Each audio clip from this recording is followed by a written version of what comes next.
Yada yada hi dharmasya glanirбhavati bharata abhyutanam dharmasya tadatmanam shrijamyaham. Yada yada hi dharmasya glanirбhavati bharata abhyutanam dharmasya tadatmanam shrijamyaham. Yada yada hi dharmasya glanirбhavati bharata abhyutanam dharmasya tadatmanam shrijamyaham. Yada yada hi dharmasya glanirбhavati bharata abhyutanam dharmasya tadatmanam shrijamyaham. Yada yada hi dharmasya glanirбhavati bharata abhyutanam dharmasya tadatmanam shrijamyaham. Yada yada hi dharmasya glanirбhavati bharata abhyutanam dharmasya tadatmanam shrijamyaham. Haritranaya sadhunam vinashaya cha dushkritam dharma samstapanartaya sambhavami yuge yuge. Haritranaya sadhunam vinashaya cha dushkritam dharma samstapanartaya sambhavami yuge yuge. Paritranaya sadhunam vinashaya cha dushkritam dharma samstapanartaya sambhavami yuge yuge. Paritranaya sadhunam vinashaya cha dushkritam dharma samstapanartaya sambhavami yuge yuge. Paritranaya sadhunam vinashaya cha dushkritam dharma samstapanartaya sambhavami yuge yuge. Paritranaya sadhunam vinashaya cha dushkritam dharma samstapanartaya sambhavami yuge yuge.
Guru Shri Charanarvindam. Samsara davanalida loka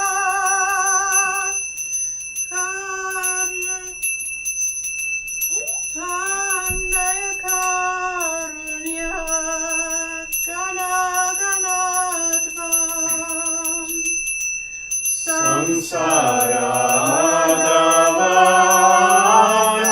davanalida loka Tranaya karunya ganaganadvam. Raptasya kalyana gunanavasya Vande Guru Shri Charanarvindam Raptasya kalyana gunanavasya Vande Guru Shri Charanarvindam. Vande Guru Shri Charanarvindam Vande Guru Shri Charanarvindam. Samsara davanalida loka Tranaya karunya ganaganadvam Samsara davanalida loka Tranaya karunya ganaganadvam. Raptasya kalyana gunanavasya Vande Guru Shri Charanarvindam Raptasya kalyana gunanavasya Vande Guru Shri Charanarvindam. Samsara davanalida loka Tranaya karunya ganaganadvam Samsara Davanalida loka Tranaya karunya ganaganadvam. Raptasya kalyana gunanavasya Vande Guru Shri Charanarvindam Raptasya kalyana gunanavasya Vande Guru Shri Charanarvindam.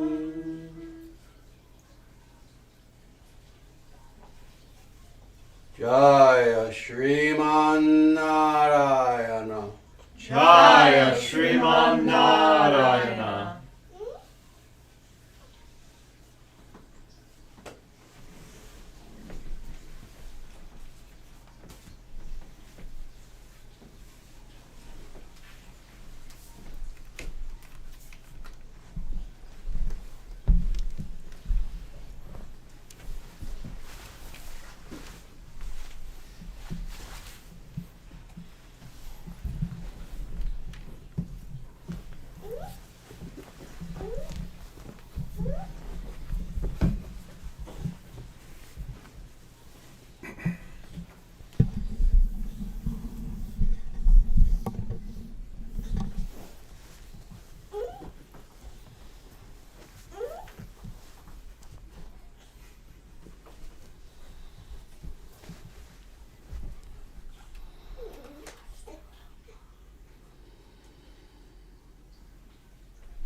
Jaya Shriman Narayana.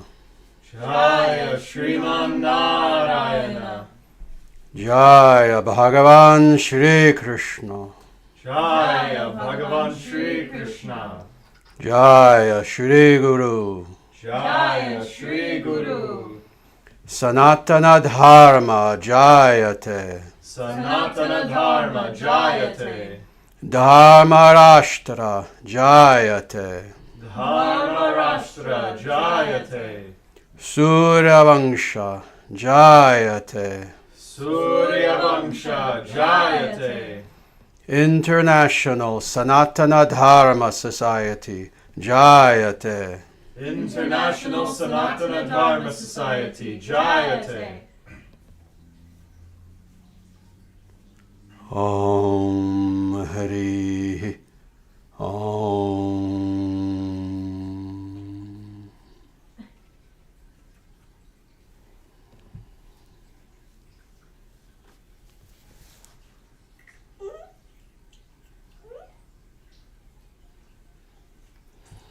Very good.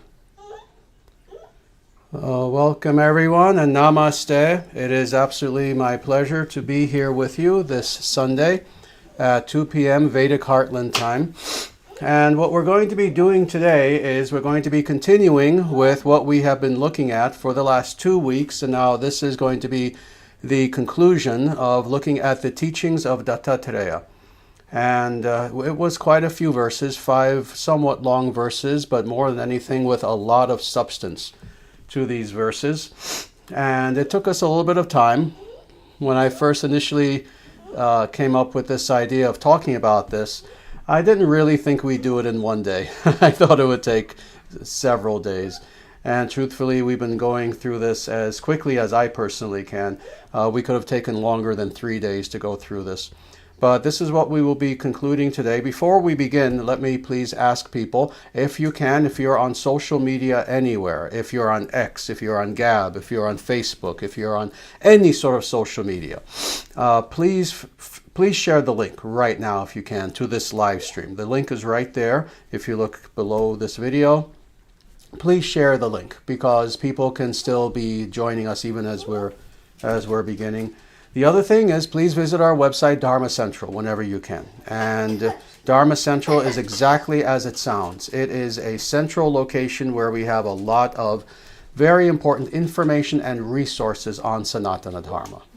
So with that, let us dive into what we are continuing to do, and that is the teachings of Dattatreya. And again, we've gone through the majority of this. Let me just very quickly find where we are. Give me one moment.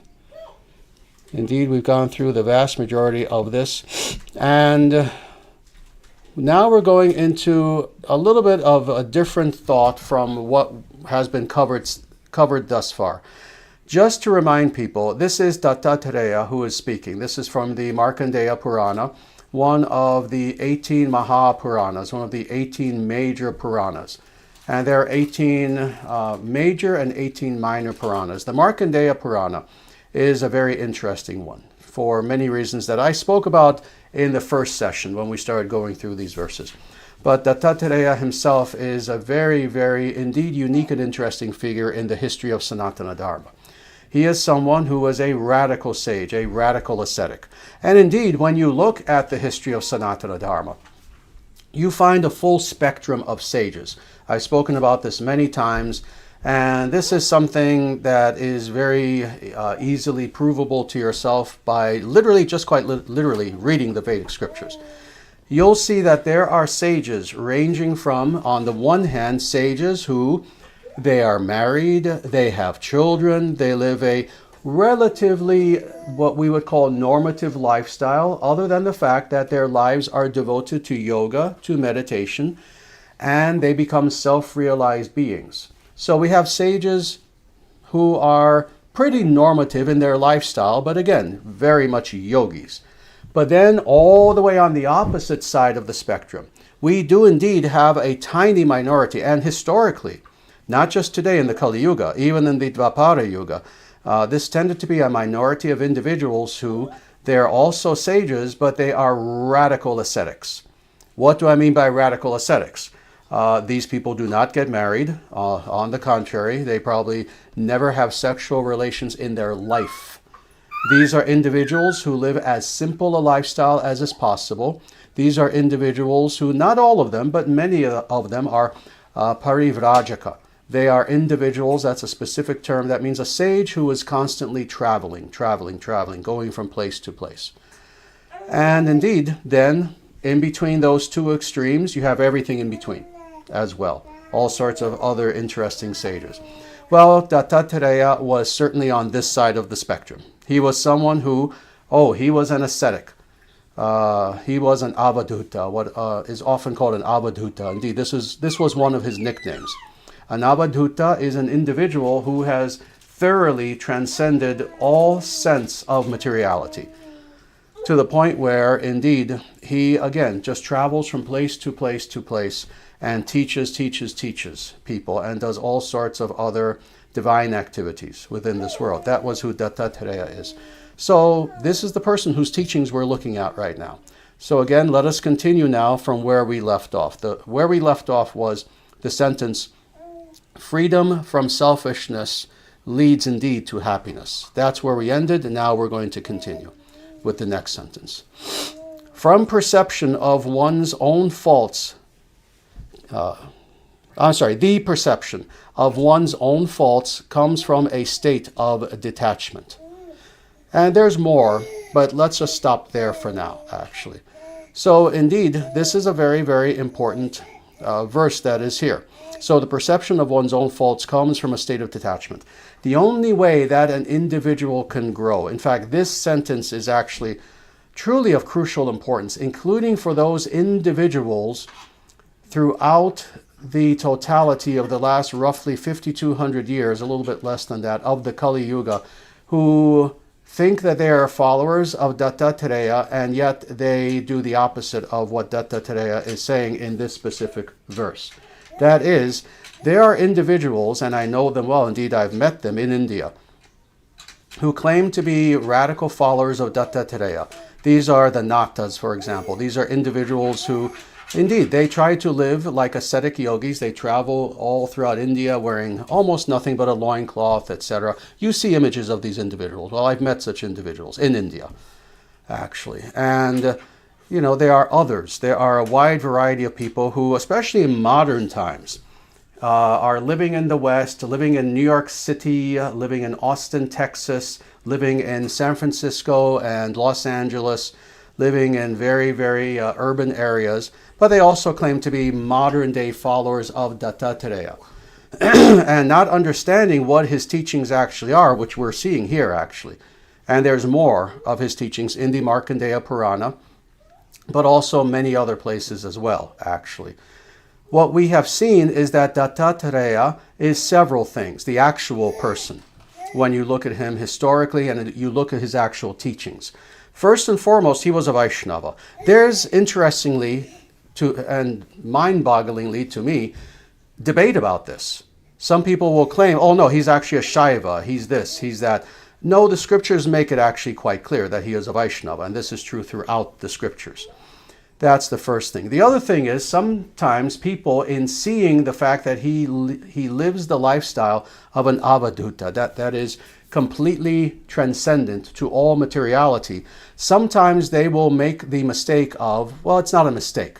Let me state this perfectly. Left-hand path individuals will insincerely and dishonestly grab on to this famous figure and try to claim, because they have no fame of their own, that he is one of them.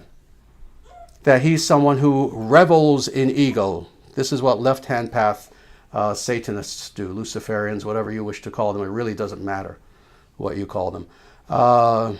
This is what they try to claim.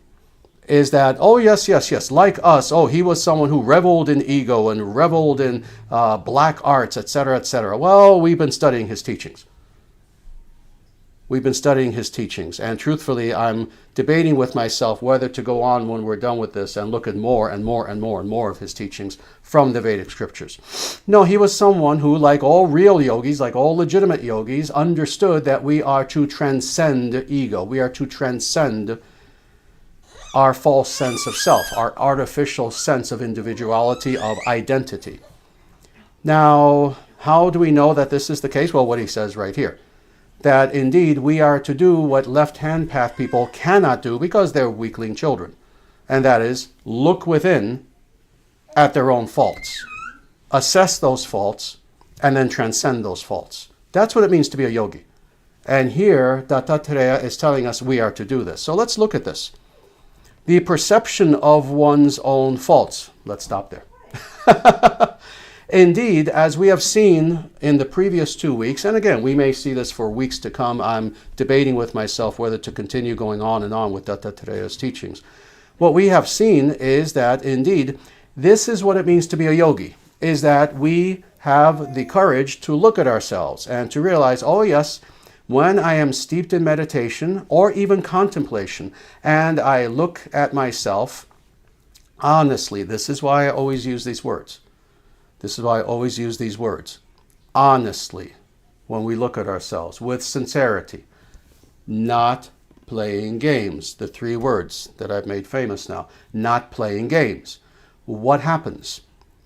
We see things when we look at ourselves, on the surface level at least. When I say surface, I mean the deep surface, not Atman level, but, deeper than body, but not going as deeply as Atman. What do we see? Gunk. We see darkness. We see faults. We see that, again, the left-hand people, we may have convinced ourselves we're gods, but no, when we look at ourselves, we're actually worms. Can I state that any blunter? When we look at ourselves, that is the typical human. Well, no, we don't have as much discipline as we think. No, we're not as intelligent as we think we are. No, we're not as powerful as we think. No, we're not as witty as we think we're. And on and on and on. And in fact, on the contrary, not only are we not as any of those things as we think we are, but all the things that we really don't want to be, we have a lot of. When we look beneath the surface, we realize, maybe I'm not the Superman, the Ubermensch that I thought I was. Maybe I'm not. A car backfires and I almost jump out of my skin. Maybe I'm not the God, the star in the sky I thought I was. This is what Dattatreya is saying, that indeed we have to have that perception of our faults. Why is this the case? Because we are to overcome our faults. How do we overcome our faults? By looking at ourselves with what? What's the H word? Humility. Thank you. With humility. When you have arrogance, you can't look at yourselves. When you have arrogance, you're blind. Arrogance blinds you. Arrogance blinds you. It's when you have humility and then you look deep within that you can now see, I guess I'm not as great as I thought I was. Oh my Lord, look at this. I thought I was a 10 over here. I'm more like a 2. I thought I was at 100% of this wonderful quality. More like 19%, etc., etc. Now the thing is, when we discover this about ourselves, it's one thing to even discover this about ourselves. For most people, if they could even do that, oh my Lord, they would be 10,000 times more spiritually advanced than they are now. But that's just the beginning. It's one thing to see this about ourselves, but then what is the important thing? To rid ourselves of these anarthas, to rid ourselves of these faults that are there within, and to cultivate those divine qualities, those kalyana qualities, kalyana guna, those divine qualities, auspicious qualities that are there. That's yoga. That's the yoga process. So indeed, to even see these things without freaking out, looking at who we truly are, that's hard, and that's just the beginning step. The real work begins when we now want to elevate those good qualities that are there and eliminate those negative qualities that are there. So this is what Dattatreya is telling us to do. This is what he is saying is the path of yoga par excellence. Now again, let's look at this a little bit more. The perception of one's own faults. All right, we are meant to do this, but now how does this come about? Now he continues. So this comes from a state of detachment. So indeed, we've heard this, for those individuals who are seriously on the path of yoga and Sanatana Dharma, we've heard this, 1 million times? 2, 3 million times?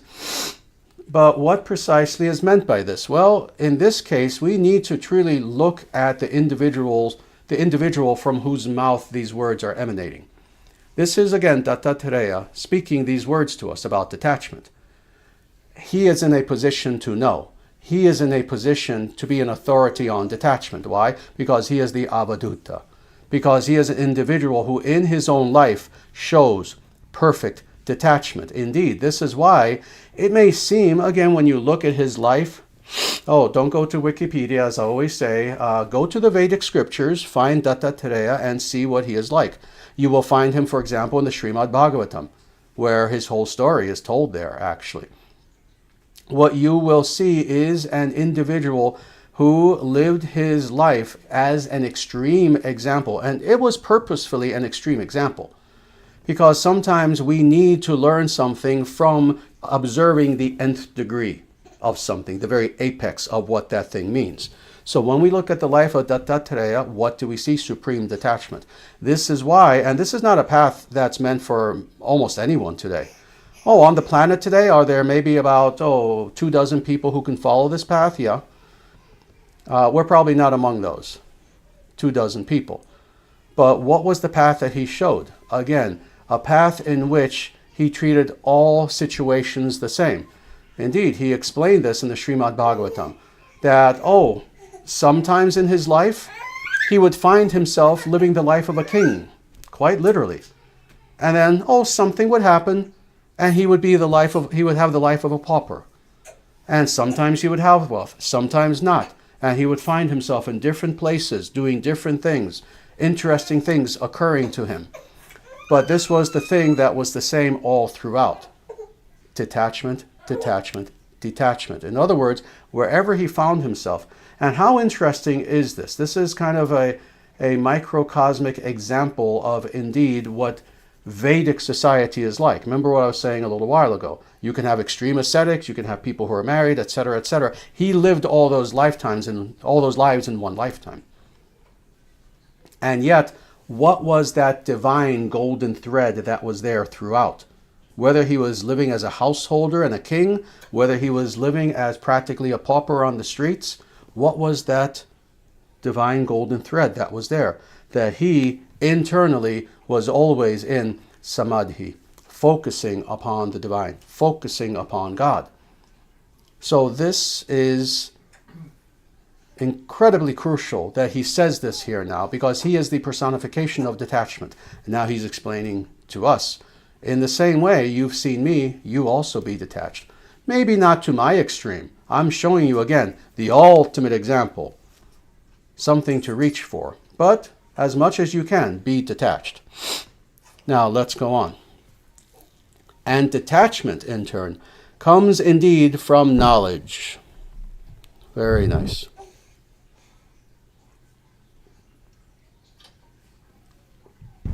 So now he's continuing to talk about one of those things that, again, he is an expert on, but he's also now explaining.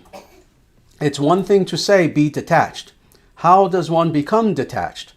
And it's interesting, this Krishna also explains this in the Bhagavad Gita. This is explained all throughout the Vedic scriptures. How is it that we derive motivation to do something that is difficult? Let's not even talk about detachment yet. Let's back up. How does one become motivated to do something that is difficult in one's life? And especially, not just anything, but especially when it comes to self-development, self-improvement, self-growth, etc., in a positive sort of way, in a sattvic sort of way.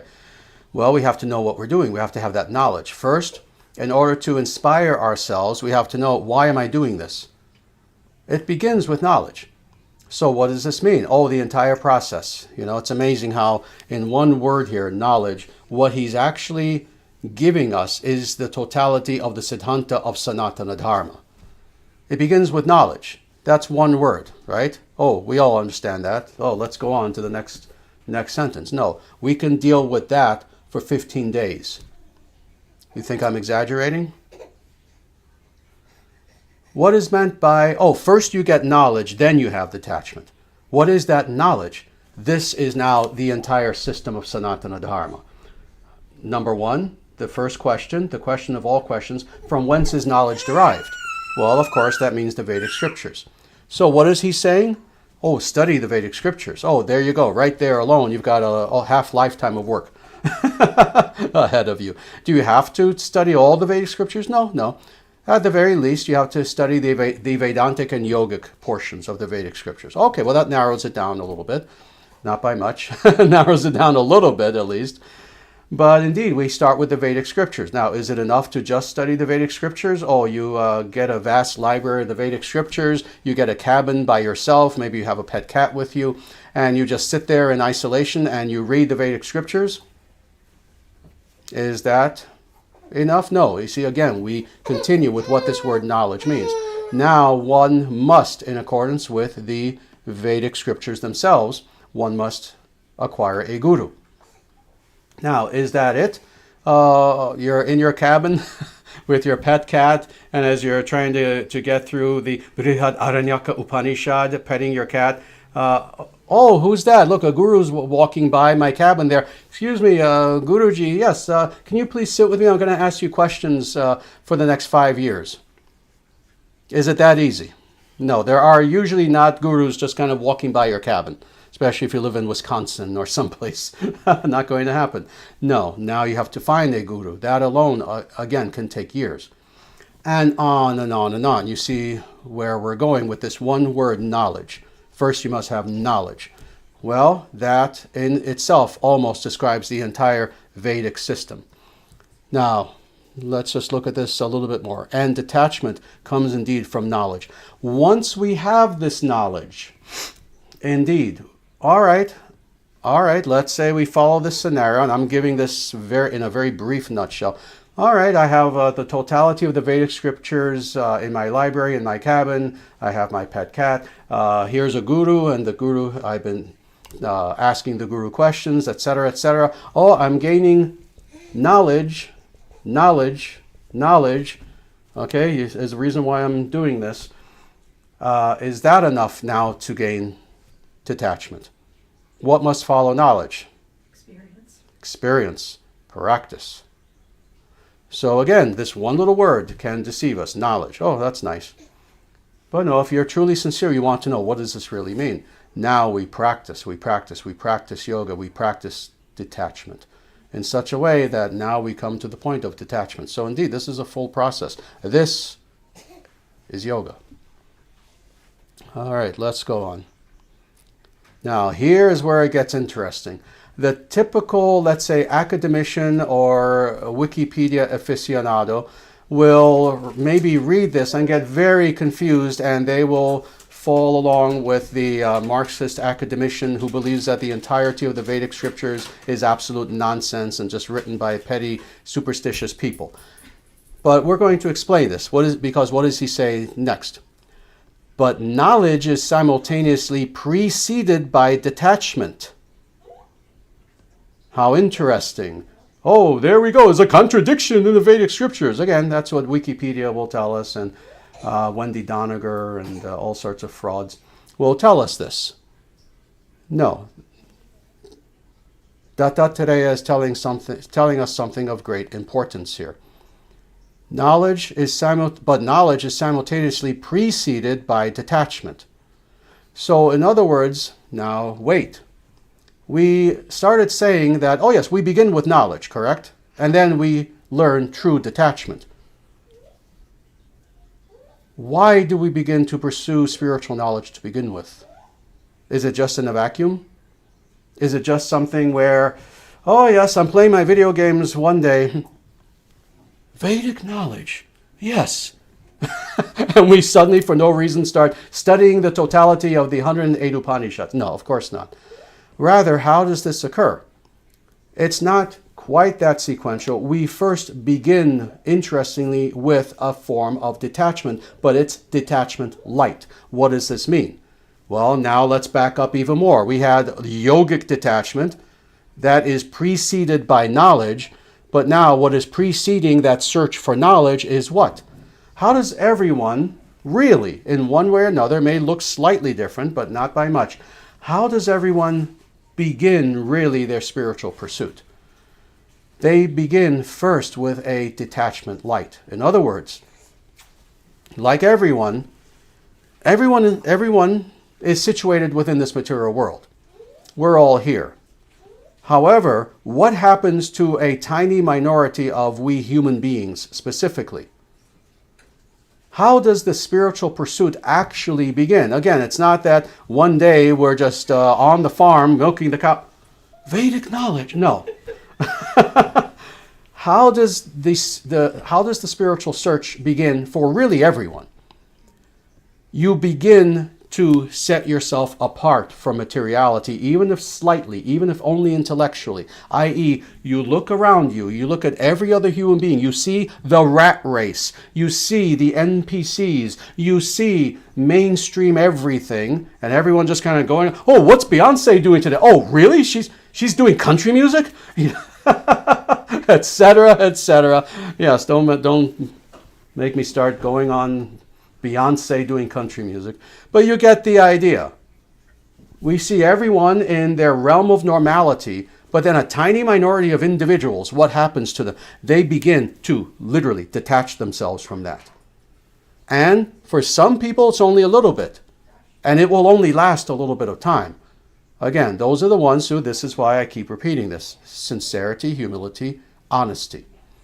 In accordance with how much of those three things you are, again, some people will kind of detach themselves and start to search a little bit, and maybe for a little while. Oh, it'll just be a phase in their life where for like a year or two. Oh, they were kind of, oh, those were the spiritual years in my life, they'll tell their grandchildren. Other people will go very deeply, and they truly realize, no, I am to detach myself from all that which is false, from all that which is not true, from all that which is illusion. And then that being the case, now they begin knowledge, knowledge, knowledge. Because again, you don't just seek knowledge in a vacuum. We're not robots. We're not here to just be programmed by knowledge. No, you begin to detach yourself, detachment light, in such a way that you know that, oh, no, I can see the vast majority of people. No, I'm not like them. I know there are deeper things in life. I want to know, who really am I? I want to know, what is this world about? Again, most people just, want to hear Beyonce pretending to sing country music. No, I'm not one of them. I want to actually know, what is the meaning of life? What is this? That's where the detachment starts, the search starts, the knowledge is acquired, and now eventually practice is done, and then true yogic detachment is there. All right, let's go on. Now this part is beautiful. That is yoga. Dattatreya is talking about yoga. That yoga is one's house where one resides. Beautiful. Let's just deal with that somewhat quickly.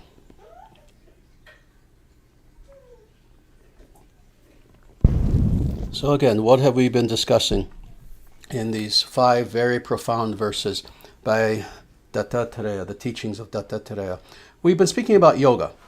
Yoga, the path of final liberation. That's what these 5 verses are about. Now, Dattatreya says something very interesting, very poetic, very beautiful. It may seem unphilosophical, but in actuality, this is the deepest of philosophy. Let me read this one more time. That yoga is one's house where one resides. What he's telling us is this, that this path that he has been describing in these 5 verses, but more, the path of yoga described in the Upanishads, first and foremost the Upanishads, described in Bhagavad Gita, which is an Upanishad, Gita-upanishad. See, when I say, and I'm maybe one of the very few people on earth who knows this and who has said this all of my life, scripturally speaking, yoga is based in the Upanishads. In the Upanishads. I've said this, I've written about this, I've lectured about this very in depth. Most of the talks not available anywhere. They were recorded, but they're not available yet on YouTube or anywhere else. Even Bhagavad Gita, one of its nicknames is Gita-upanishad, Gita-upanishad. It is considered to be an Upanishad. Why? Because it's a yoga text. It's also a Vedantic text. So for that reason, what we see is that indeed this is the path par excellence throughout the totality of the Vedic scriptures. Yoga, yoga, yoga. But more, what is he saying here very specifically? It sounds merely poetic, but it's actually meant to really awaken something within us. What are we all seeking? To paraphrase my guru, Bhakti Rakshaka Sridhar Swami, we are seeking that home comfort. There's a little book that was put together of some of his lectures that I believe that's actually the name, Home Comfort. And what are we seeking as really all living beings, but especially human beings? Human beings tend to be a little bit more conscious of this. Deep within. Deep within. Sometimes consciously, usually not. Sometimes subconsciously. Certainly subconsciously. What are we seeking? We're seeking home. Why do we seek the other? Why do we seek friends? Why do we seek family? Why do we want to have a family? Why do we seek a partner in life? Why do we, and I'm talking about normative people, just nice, middle of the road, good-hearted people. Why do we seek wealth? Why do we indeed buy a home? Or if we have an apartment, why do we try to make it look beautiful? Even if it's just a one-bedroom apartment, we try our best. Why do we search? Why do we search? Why do we search philosophically, spiritually, for everything and anything in this world? What are we seeking? We're seeking home. But home, not just, again, in the normal sense of that term. We're seeking our ultimate home. This is why Prabhupada and Bhaktisiddhanta Saraswati, before him, said, we are to go back home, back to Godhead. What are we ultimately seeking? We're seeking that ultimate home that is there within our very Atman. Our Atman is seeking home. Where are we now? Where do we find ourselves situated right now? We are Atman, and in a way, we're not home. We're an illusion.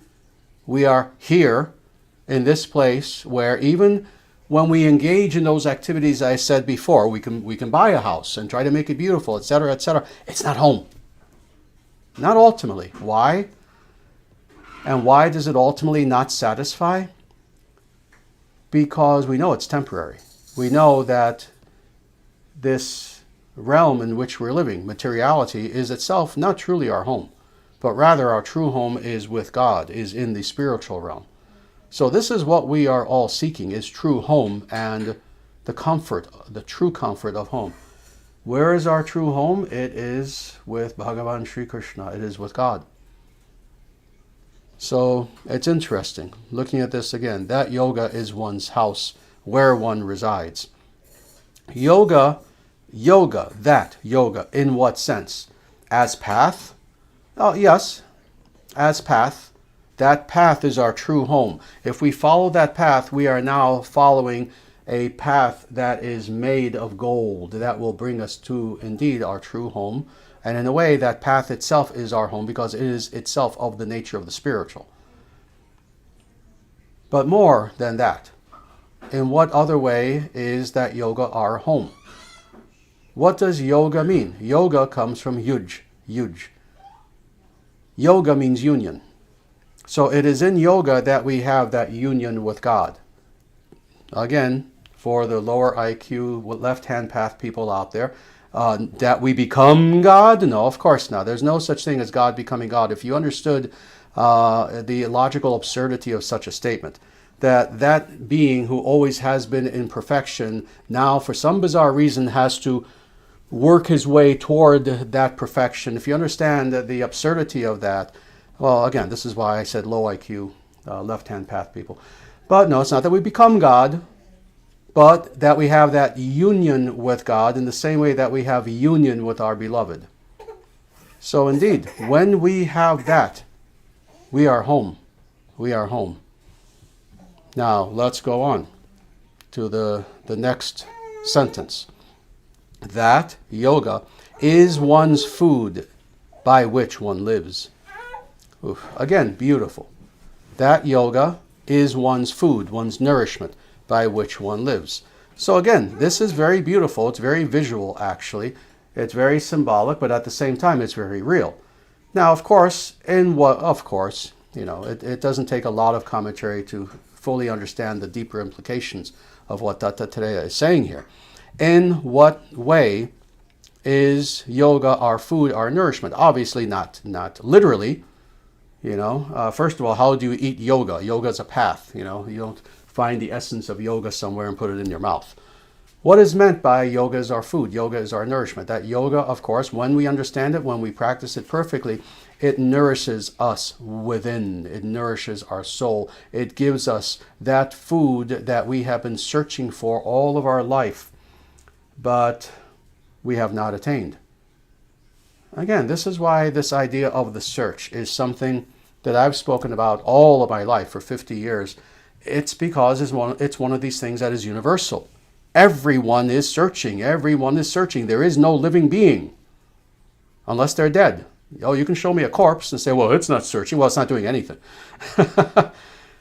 If a being is alive, it's searching. Whether it's an ant, whether it's an elephant, whether it's a dog, whether it's a human, whether it is a god. Every being is searching, searching, searching for something. Who is that one being who their search has ended because they have found what they need and now they can sit in contentment and simply revel in that which they have now found that their heart has been yearning for forever? That's the yogi. That's the yogi. So we're all searching for nourishment. But when we now have the ability to practice true yoga, what does that mean? I love my students. They always know the answers. What is the heart of yoga?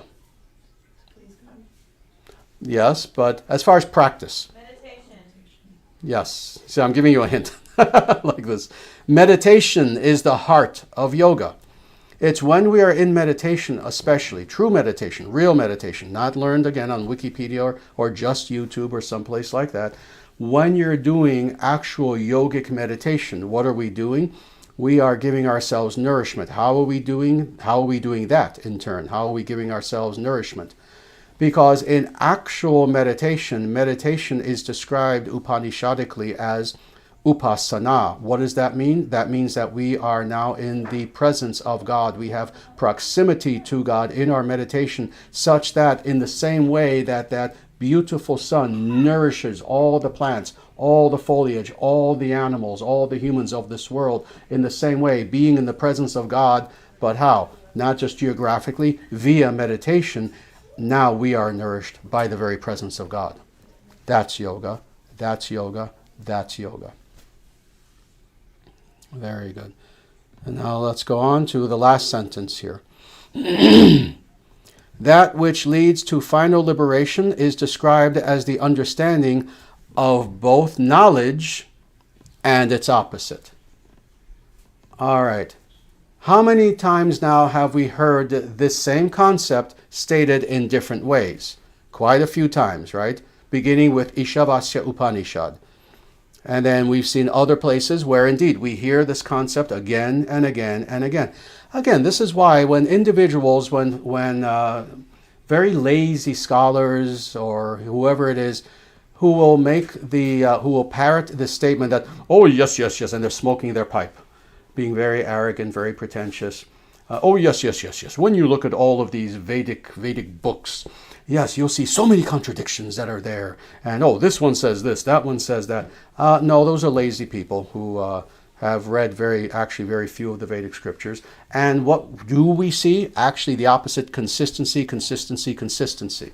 For people who have been with me for years and have had the patience to go through, how many different genres now of Vedic scriptures have we gone through? Not just how many scriptures, how many genres. Genres that even people who have been following Sanatana Dharma maybe for 20 years haven't even heard of. Like, what genre is that? We've looked at so many different scriptures, and what do we see? Consistency, consistency, consistency. Here's yet another of example 29,782. Such examples of consistency, consistency, consistency. That this also we see in many of the Vedic scriptures. Let me read this one more time to remind people. That path, that which leads to final liberation is described. Oh, let's stop there. First of all, described. Oh, it is described. Again, it's interesting when we hear these little things, most people will just kind of not really think about these things. We need to. Described. Described by whom would we think? described by, again, Dattatreya is getting this from, some fake academician from University of Chicago or Harvard. No. Who are these people describing? He's talking about people who are in a supreme position to know. Not just because, they're ultra smart, but because these are rishis. He's talking about other individuals who they are in a position to know because they too are perfected beings. So that which leads to final liberation is described, again, by such tremendous beings, as the understanding of both knowledge and its opposite. So we are to know both. We are to know the spiritual and the material. We are to know that which is true knowledge, that is, that which is purely of the nature of consciousness, of spirituality itself, and we are also to know how the material world functions. Everything from as high as the lower echelons of dharma, that is physics, all the way down to human behavior, all the way down to economics, all the way down to politics, etc., etc., etc. So that being who wants, and how is this described by Dattatreya?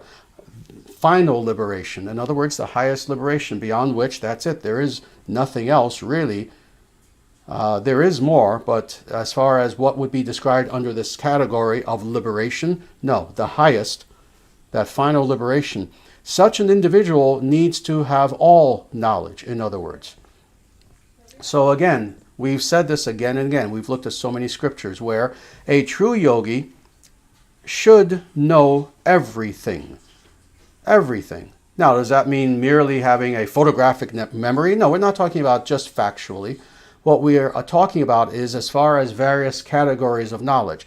They have to be the sort of person who you can approach them and ask them the loftiest philosophical questions about what is the nature of divine ontology, all the way down to, my wife and I are fighting all the time. How do we have a good dharmic relationship? Something that practical. And something as practical as they are visiting a king, or a king is visiting them as a very advanced liberated yogi. And they have a question on Vedic economics. How do I run my kingdom in such a way that the inhabitants, my people, have absolute and complete prosperity while at the same time not sacrificing ethics? How do we do that? The yogi will tell them. The yogi will tell them. The yogi will tell them. So indeed, we are to know, to use the phraseology in Isha Upanishad, vidya and avidya. We are to know that which is true knowledge and then its very opposite as well. That is factual knowledge. Knowledge about, the day-to-day happenings of the material world. Knowledge that changes all the time. Again, I've said that is knowledge too. I am holding a staff. That is true. That is knowledge. I am holding a staff. No, now it's not true. It's material knowledge. It's factual knowledge, not eternal knowledge. The yogi knows both. The yogi knows both. So that is what is being said here in this final sentence of the teachings of Dattatreya from the Markandeya Purana. And again, I will contemplate, I'll see if I want to go deeper into his teachings as it continues in the Markandeya Purana. Maybe not, we'll have to see. I have an idea of doing something quite unique actually for next time that we get together. But if I do choose to do the more unique thing, you'll know because we'll announce it beforehand. But with that, let us stop here. And indeed, I would like to certainly save room for questions.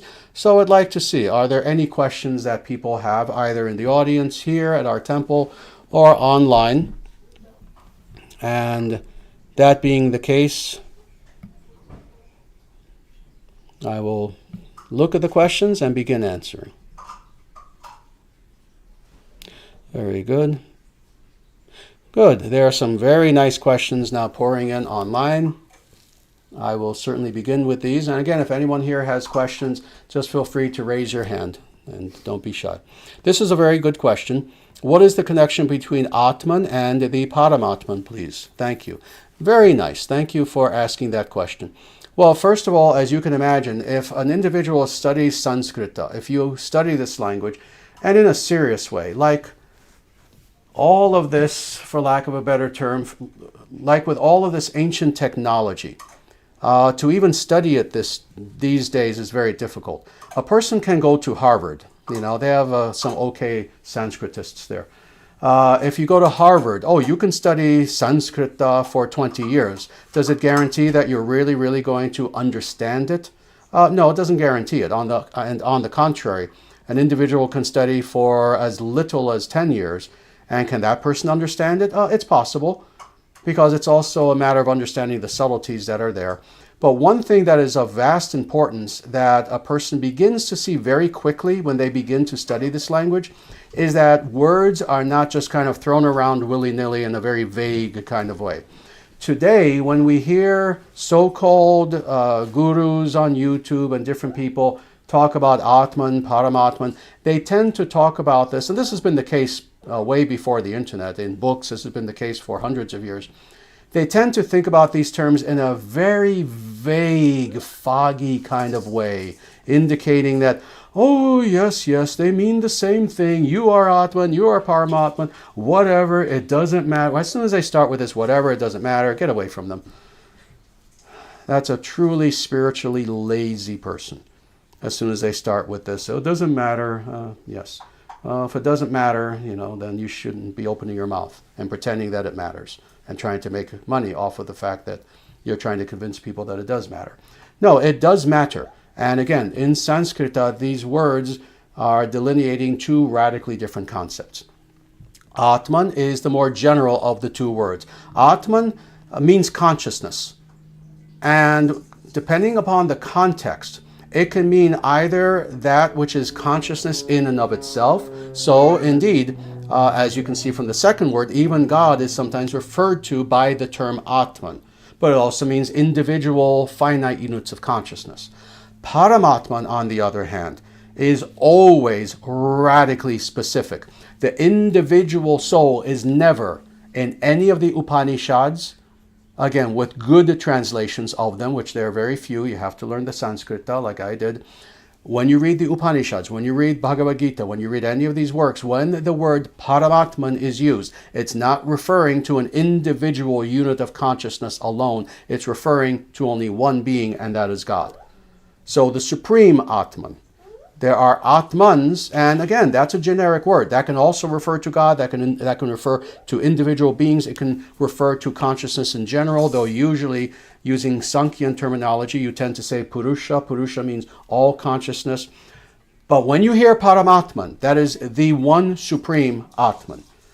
And when you read those passages within the Upanishads that are translated correctly, that's what it's referring to. So we individual units of consciousness, what we would call souls, to state this in a more modernistic sort of way, we individual souls, we are Atman. God is that one supreme Atman, Paramatman. And both reside within the heart of the individual living being. We have ourselves as the experiencer. We have our Atman, our unit of consciousness, who we are. But then, almost quite literally next to us, there is a different being. And again, this is how the Upanishads describe it. This is how Patanjali and the Yoga Sutras describe it. That there is that one unique being who is not like us. Indeed, Krishna says this to Arjuna. I am not like you. I know everything. You can't even remember your last lifetime. My memory goes back to eternity and stretches forward. My knowledge stretches forward to eternity. But Arjuna, that's not the case for you. So indeed, this is the nature of that Atman that is there within our heart versus Paramatman. We are limited. Paramatman is infinite. Paramatman is our source. We are not the source of Paramatman. So indeed, this is why individuals who try to use vagaries and just say that, oh yes, it doesn't matter, they're all just different words for the same thing, that person doesn't know Sanskrit. They've never studied it. Because Sanskrit works with laser-like precision. You know when you want to correct your vision and you get that laser surgery on your eyes? Can you imagine the precision of such lasers? If it's off by 1/10,000th of a millimeter, you can go blind. That's nothing compared to Sanskrit. So indeed, when we talk about this language, if you hear someone, oh, it just kind of means the same thing, just get away from that person. Sanskrit is perfect. And there's a reason why they have these two separate words. So indeed, I hope that answers the question. Let us go on. Good. Another nice question. Greetings, Sri Acharyaji. Are animals accountable for their actions? No. No, absolutely not. It's not a matter of speculation. The Vedic scriptures make this very clear. The only beings who are accountable, and by accountable for your actions, I assume that you mean in the sense that we're all thinking. That means ethically. That is, you do something good. Now you have good karma. You do something bad. Now you'll have bad karma. Animals do not engage in actions as a result of ethical volition. They work on instinct. Human beings and above, actually, arguably, some Untermenschen, a few subhumans who are in human form, they also create karma. The important thing is, what creates karma is, do you have the ability to choose an activity not just to survive, but out of ethical considerations, i.e., I choose to hurt this person. Just because I just choose to hurt this person. I choose to go out of my way to do good to this person. You're making a conscious ethical choice. That is what produces karma. That is what produces, in other words, I should say it here correctly, accountability. Animals do not have that ability. Animals do not create karma. The Vedic scriptures are very clear about this for the reasons I just explained. Rather, it is human beings and above. Humans have accountability for their actions. The gods have accountability for their actions. The demons have accountability for their actions. Animals do not. They do not create karma. They are the recipient of karma. Now, this is where, for some people, it gets confusing. It's actually the opposite. It's very logical. Animals are the recipients of karma because of what they did when they were human or above. So you can see an animal suffering and you can ask, is it that animal's karma? Yes, from when it was human. It did something, it made an ethical choice when it was human. Now it finds itself within the realm of animals and it's suffering its karma. But will it create new karma? Not until it becomes human again. So that's how it works. That free volition is everything. It's amazing to me, actually, how people, again, they may have studied Vedic this and that for Hinduism. They may have studied this for 20 years, and it's amazing to me how they don't know this. One of the features of centrality in Sanatana Dharma is the concept of free will. And it's amazing how people don't know this. It is one of the central, most important engines of Sanatana Dharma. And people don't know this. Free will, free will. People think that's a Western thing. People think, that's a libertarian thing. No. On the contrary. Free will is indeed the mechanism by which everything then operates, as far as the individual Atman and their experience and sojourn within the material world. Things don't just happen arbitrarily. It's not just, the gods don't like me. No, we create our own future. We create ourselves. But in order to do that, we need to also have that free volition. We need to have the ability to choose right versus wrong and to consciously do so. So I hope that answers the question. But good question. Give me a few moments to just look at the rest of these.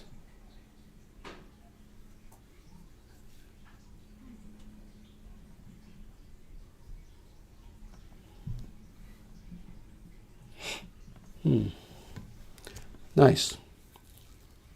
Here's a 3-part question, actually, and I will actually answer all 3 parts. Necessarily, I will try my best to answer this a little bit quickly, only because I want to be fair to other people also who have answered questions. But it is Namaste Sri Acharyaji. First, I want to say that this talk really moved me. Well, thank you for telling me that. I truly appreciate you saying that. And indeed, this is one of the things that we try to do with our live stream is to convey knowledge. Certainly, but more than that, we want to encourage people inwardly to want to truly know God, know themselves and know God. So thank you for saying that. But now your questions. Secondly, I want to ask, what is the nature of Shiva?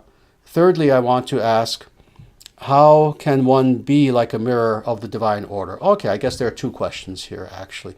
So first, you want to ask, what is the nature of Shiva? Very good. Shivoham, Shivoham, Shivoham.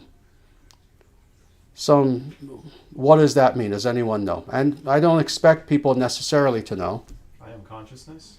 Yes. And what is the literal translation? This is what's interesting. Shivoham. I am Shiva. I am Shiva.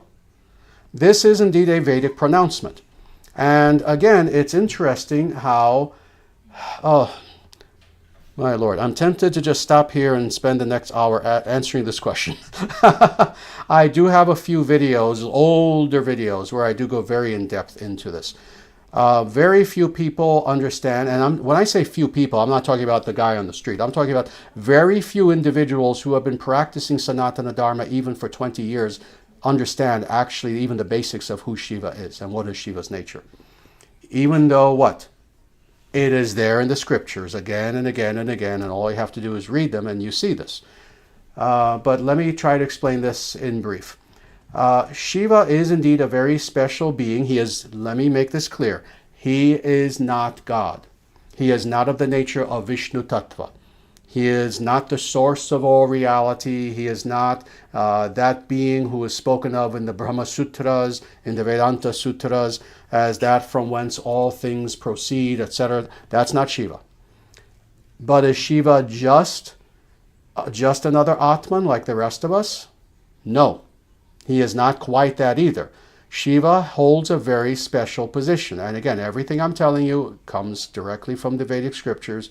If you doubt that, again, look at some of our older videos where I do indeed speak about this for an hour. And we have several older videos where indeed I give the scriptural quotations, etc., etc. What is the nature of Shiva? Shiva is the personification of the totality of Tatashta Shakti. What is Tatashta Shakti? This is a very technical term that again is found in the scriptures. That realm of finite consciousness. What were we talking about a short time ago? The difference between Atman versus Paramatman. Now, not dealing with Paramatman, dealing only with finite units of consciousness, what we would call souls. My soul, your soul, the soul of every individual who's here, etc. When you look at the totality of all individual souls who themselves have God as their source, when you look at that totality, we can also see it as a divine energy of God known as Tatashta Shakti, the energy of finite consciousness. That, in turn, is personified as this being known as Shiva. How do we know this? In many ways. He says it himself in the scriptures. The scriptures say this about Shiva. Even where Shiva is situated, Shiva Loka, do people understand where the realm of Shiva actually is? It's in the Virat Ocean. It's in an area that is outside the material world, but not quite in the spiritual realm. That's symbolic of the fact itself that we, Atmans, Jivatmans very specifically, also are beings who traverse both. We are spiritual beings now having a material experience. So indeed, this is what Shiva is, and this indeed is also why there is this Vedic pronouncement. It's not just a mantra, it's actually a pronouncement more than a mantra. Some people use it as a mantra, which is fine. Shivoham, I am Shiva. Nowhere, nowhere, nowhere, nowhere. Shall I say that 100 more times? In the totality of the Vedic scriptures, where will you see anywhere where an Atman is saying, I am Krishna? Again, New Age people, please wake up. This is the reality. Nowhere in the Vedic scriptures will you find a pronouncement, oh, I am Vishnu, I am Shiva, I am Narayana. No, on the contrary, if anyone said that, they are immediately shown to be a demon. However, we can say Shivoham, I am Shiva. Why? What is Shiva? Shiva is consciousness. Shiva is the personification of Tatashta Shakti. He is the personification of the totality of finite consciousness. That is what Shiva represents. So that is the nature of Shiva. This is also why individuals, yogis, even powerful yogis, who tend to want to have self-realization exclusively, without really delving too deeply into then God realization, God consciousness. That is, yogis who they want to know themselves, they want to advance themselves, they want self-mastery, etc., etc. Historically and to this day, they tend to be Shaiva. They tend to be devotees of Shiva. Why? Because again, he is the personification of the individual Atmans, the totality of them. So that is who Shiva is. As you can imagine, I can talk about this in brief for another hour, but let's stop there for now because you have another question. I want to ask, how can one be like a mirror of the divine order? That is a beautiful, beautiful question, actually. Because really, truthfully, even though you stated in these terms, oh, this is the goal, this is what we wish to be. We wish to replicate the divine in our lives. We want to indeed mirror the divine in our lives. Again, not that we become God, but in the same way that, again, you want to experience the power of the sun. Oh, you put yourself out, people sunbathe, they do all sorts of things. Some people literally worship the sun. But you put yourself there before the sun, and now you begin to feel the effects of the sun. You feel heat, you feel light. You can be lying there on a beach, and you even have your eyes closed, but you can practically see the light of the sun coming through your eyelids. Everyone's had that experience, etc. Well, in the same way, this is indeed what it means to be a yogi. You ask, how can one do this? Yoga. No, not hot yoga, power yoga, Bikram yoga. That's not what we're talking about. What we're talking about is exactly what we've been speaking about for the last 3 weeks and what I have been teaching you for 51 years. The actual yoga system, i.e. true meditation upon God. And you say this, again, beautifully. How can one be like a mirror of the divine? That is upasana. That is proximity. We have proximity to the divine in such a way that indeed we begin to mirror that divine. So how do we do this practically? I'm not looking at your name. I'm not quite sure if I actually know you outside of this venue, but let me just say this. If you're sincere with that last question, if you truly are sincere, become a member of the ISDS. Don't just become a member. Follow the ISDS. Become involved in the ISDS. Learn from us. Learn from me. Learn from our top students, our top disciples. Begin to practice. Begin to practice. Begin to practice. Join our Discord server when you can. Engage in all the discussions. There are live discussions that go on where we describe this entire process by which we can mirror the divine order. And again, it's not just a head game. It's not just, oh, nice ideas, nice ideas. No, it's exactly how do you do it? Because that's all that really matters. So indeed, if you're sincere about this question, become deeply involved in our movement and we will teach you. Good, but thank you for those good questions. Very quickly, any questions here in our temple before I go on to anything else? Are we good? Are you sure? All right. Very good. In that case, let's look at a few more questions that are here.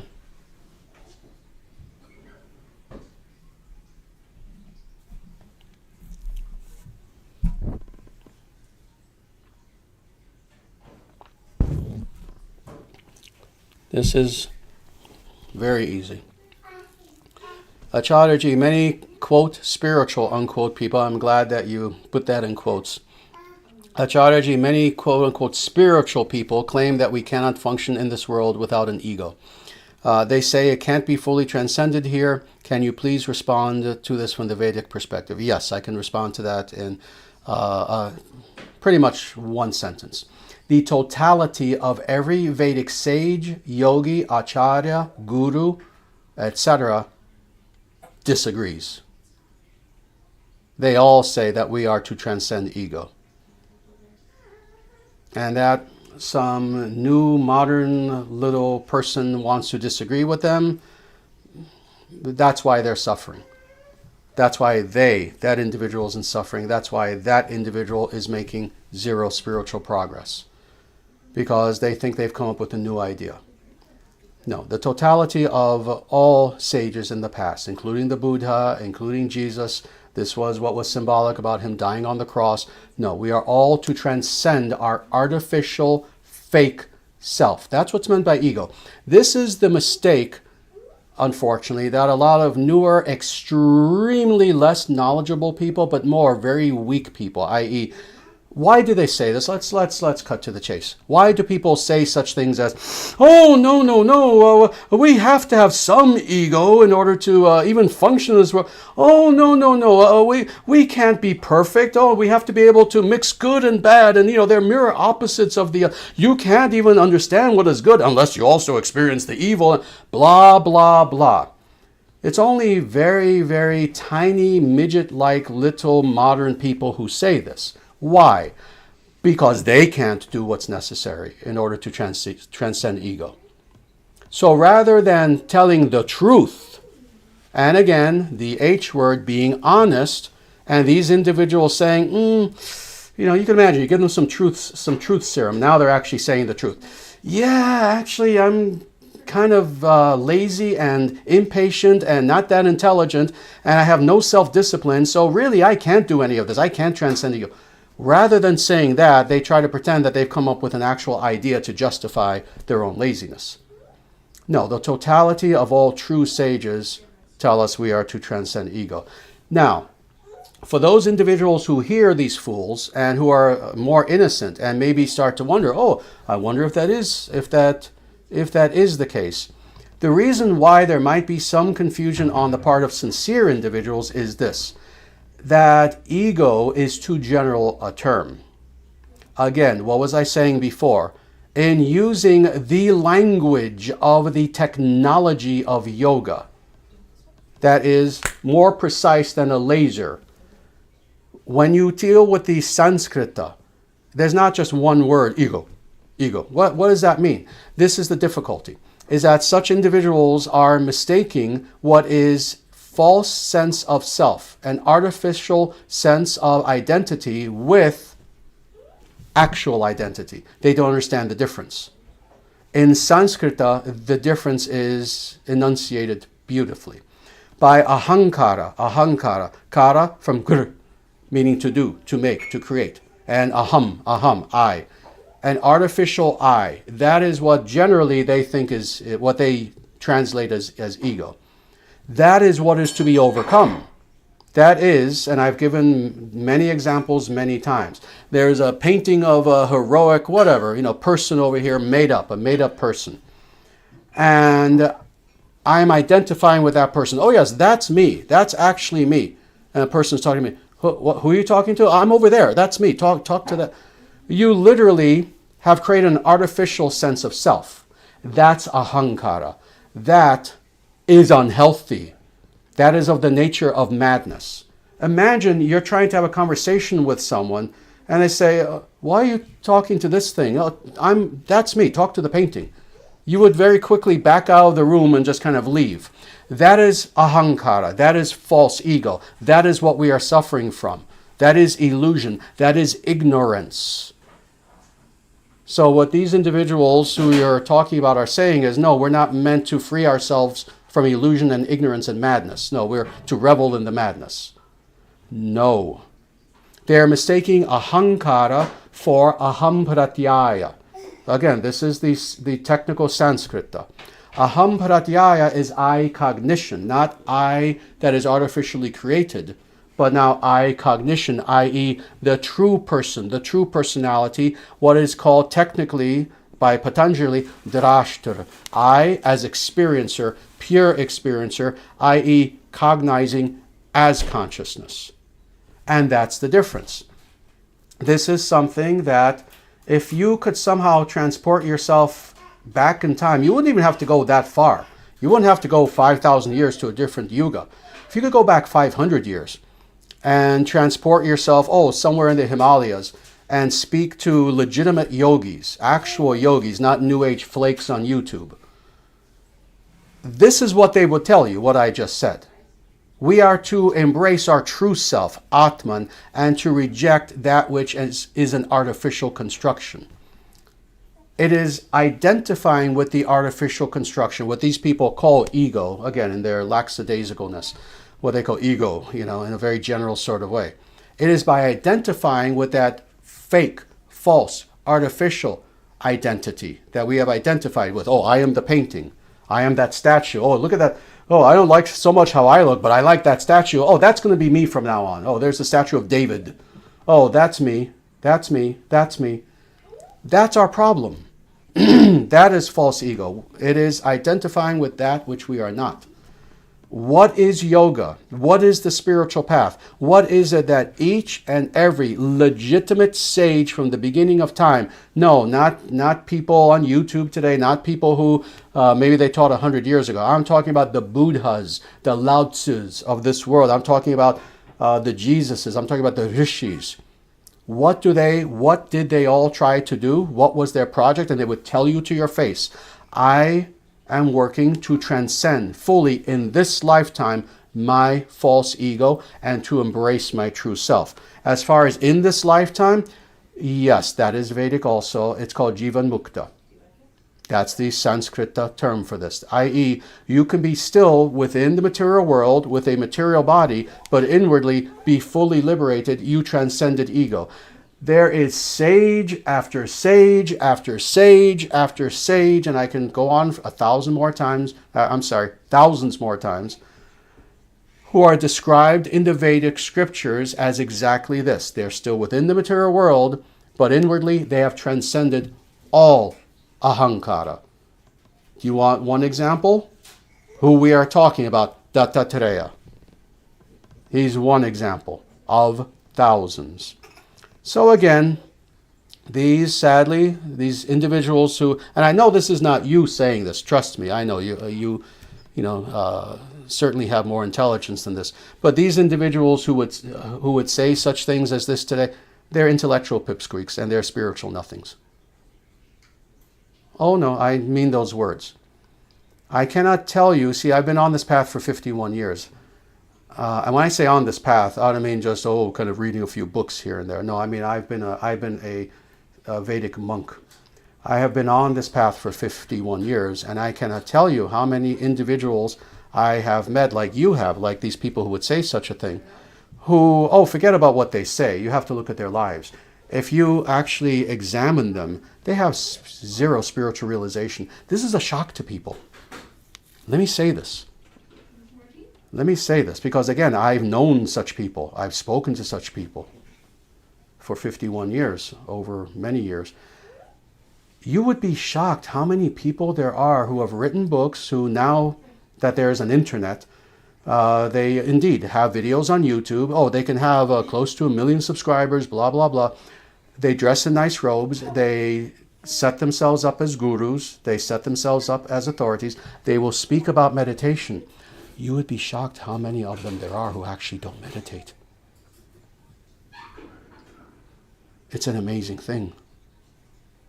To me, it's shocking. It's shocking to me. I've been consciously meditating every single day of my life, even at times, and I have witnesses. When I was ill, I would bring myself here to the temple and just lean my back against the wall to not fall over and meditate. Daily. And these sorts of people, they don't even have that discipline. So indeed, this is why we need to save Sanatana Dharma from such people, from modern New Age nobodies who give this path the most terrible name and make up things. Indeed, there are people, this is why I talk about the left-hand people, they go to the opposite extreme, forget about transcending ego, false ego, ahankara. Their religion is ahankara. They worship ahankara. They want to build ahankara. So indeed, we need to save the actual traditional teachings of such people as Dattatreya, the Bhagavad Gita, the Upanishads, from these individuals who would want to take it and exploit it. Exploit it. We need to save Sanatana Dharma.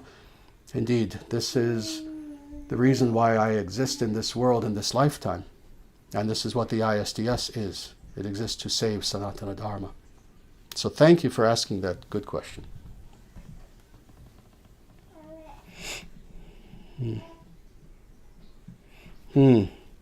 This will be a little difficult this next question to answer, not because I can't answer it, but because it's a matter of finding the right person. But let me read this question. Thanks for the live stream. Absolutely my pleasure. What should a follower of Sanatana Dharma do if they are in need of an exorcism?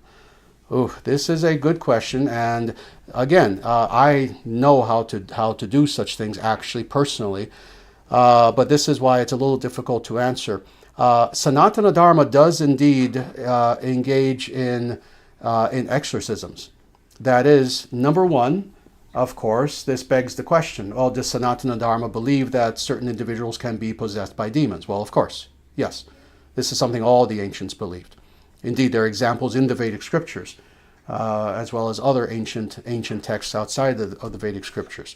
So indeed, living beings, i.e. human beings, can be possessed by demonic beings, by all sorts of evil spirits, by ghosts, etc. And then, of course, there are ways of doing exorcisms. This is something that has existed from the beginning of time. Now, again, the reason why I say it's hard to answer this question perfectly is because I don't know, maybe you're asking this in general, maybe you're in need of help, I don't know. But let's just say maybe if the latter, I don't know where you are and where you would find such a person, but they are there. There are individuals who are Vedic priests who will do an exorcism for you. So I would say look for someone who seems authentic and legitimate and who can do this for you. But indeed, there are things that can be done. Very good. All right, we're getting a little bit late. Let me just see if maybe I can answer one or two more questions at the most, and then at that point we should get going.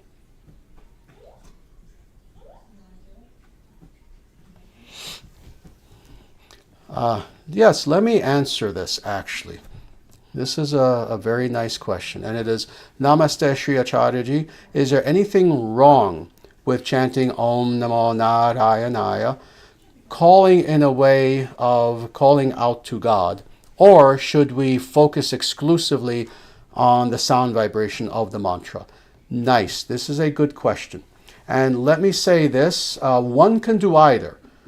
One can do either. However, as an actual dhyana practice, i.e. an actual meditation practice, you want to do the latter. You want to focus on the sound vibration. See, this is the idea. This is why I say this. Again, I speak with precision and very technically so. Why is this dhyana proper? What is dhyana proper? Meditation proper? Again, this is one of these words everyone with vagueness throws around. Oh, I'm watching the Super Bowl, but it's my meditation. No. What is actual meditation?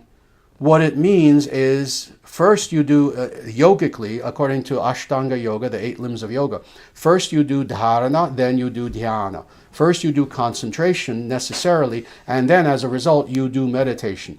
What meditation is absolute focused awareness on one thing alone, to the point where nothing is present, not external considerations or distractions, not internal considerations or distractions, not even thought. So in the case of mantra meditation, indeed, you are reciting the mantra, Om Namo Narayanaya. And as you're saying the mantra, you're not thinking about the mantra. You're not even thinking about your experience of the mantra. All that there is focus on the sound. That is meditation proper. But now, the first thing that you ask about, and that is chanting Om Namo Narayanaya in a way as if you're calling out to God. Oh, absolutely an individual can do this too. Indeed, in great devotion, a person can and even should do such a thing. But you can't say that it is meditation proper technically. You see? That's it. You can absolutely do such a thing. And there are times when, yes, sometimes you just need to reach out to God. You need to cry out to God. And can you do this by saying Om Namo Narayanaya? Of course, this is the divine name of God.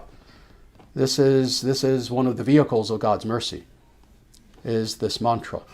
But again, you can't do that and also say that it is meditation per se in the strict sense. So do both. Do both. So, very good. Sadly, I know there are more questions, but it's getting late here. It's almost 3:40. And we've had our people here in our temple for a long time. They're happy, but still, I know people may want to get home. So sadly, why don't we stop here for now? Any questions that I did not get to, again, like I always have to say, please do not take it personally. I haven't even seen all the questions yet at all.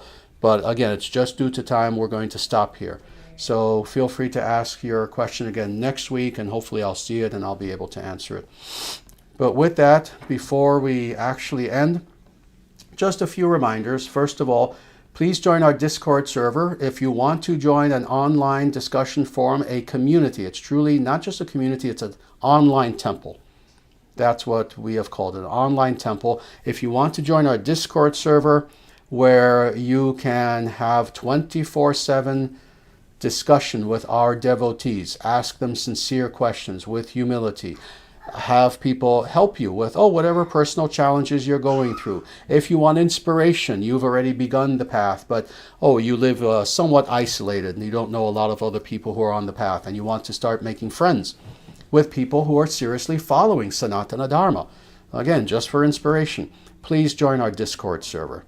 So the link should be here somewhere in the chat. Just follow that link and join today.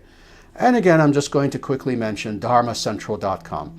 When you have a chance, visit our website, and you'll see many of our books that are available there. We have 13 books that we've published thus far, many, many, many more coming in the future.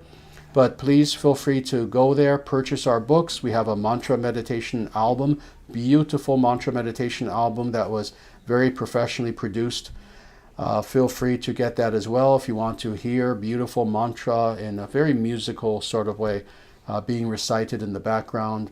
If you would like to donate to the ISDS, we need and appreciate all donations. We are a nonprofit religious movement. If you go again to Dharma Central, you will see there where you can donate. You can donate $5, $500, $5,000, $5 million, whatever you are capable of donating. You can also, on dharmacentral.com, become a monthly tithing member of the ISDS, where every week you just make a commitment to donate, again, anything, $10, $1 million, anything in between. That will just help us with all the many projects and things that we are doing to bring this message to the world. And believe me, it will be greatly appreciated. So with that, we will stop here. Please join us again next Sunday, where again we may do something very different, a little bit of a surprise for people. And maybe even a challenge for people. We'll see. So with that, again, I thank you all for being here. Namaste. Jaya Shriman Narayana. Jaya Shriman Narayana. Jaya Bhagavan Shri Krishna. Jaya Bhagavan Shri Krishna. Jaya Shri Guru. Jaya Shri Guru. Sanatana Dharma Jayate. Sanatana Dharma Jayate. Dharma Rashtra Jayate. Dharma Rashtra Jayate. Surya Vangsha Jayate. Surya Vangsha Jayate. International Sanatana Dharma Society Jayate. International Sanatana Dharma Society Jayate.